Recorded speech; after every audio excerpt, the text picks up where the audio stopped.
outro modo de captar a atenção do público é contar uma história, o que a gente chama de storytelling. Aqui tem uma imagem do Forrest Gump, o contador de histórias, que quando alguém está contando uma história, a gente tende a prestar mais atenção, fica muito mais atrativo do que simplesmente estar explanando sobre algum assunto. Então tentem adicionar também histórias na apresentação de vocês. Se for possível e permitido, coloquem também histórias pessoais de vocês, às vezes pode ser até de outras pessoas, enfim. Vocês podem até usar uma história para intercalar entre uma informação complexa e outra, para contar uma informação complexa a partir de uma história que aconteceu com vocês. Aquela informação ela fica muito mais atrativa. Às vezes a gente até se lembra mais da história que o apresentador contou do que do conteúdo que foi dado naquela aula. Então interligar os dois acaba ajudando muito na hora de captar a atenção do público. Como é que vocês podem fazer isso também quando for um conteúdo um pouco mais pesado? Sempre digo para primeiro apresentarem o problema ou tratarem ele como se fosse o vilão ou um conflito e depois apresentarem a solução, o herói e o desfecho. Tá, mas como que eu vou fazer isso? Aqui tem um exemplo que eu gosto bastante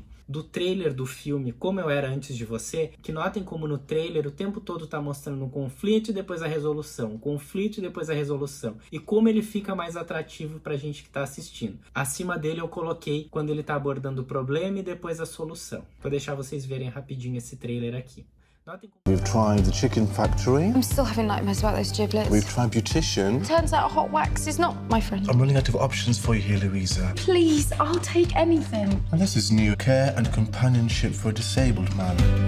Do you have any experience of caregiving? I've never done it, but I'm sure I could learn. Then let's go meet Will. Will, this is Louisa Clark. Nathan will talk you through Will's routines and equipment. You don't have to talk across me, Mother. My brain isn't paralyzed. Yet.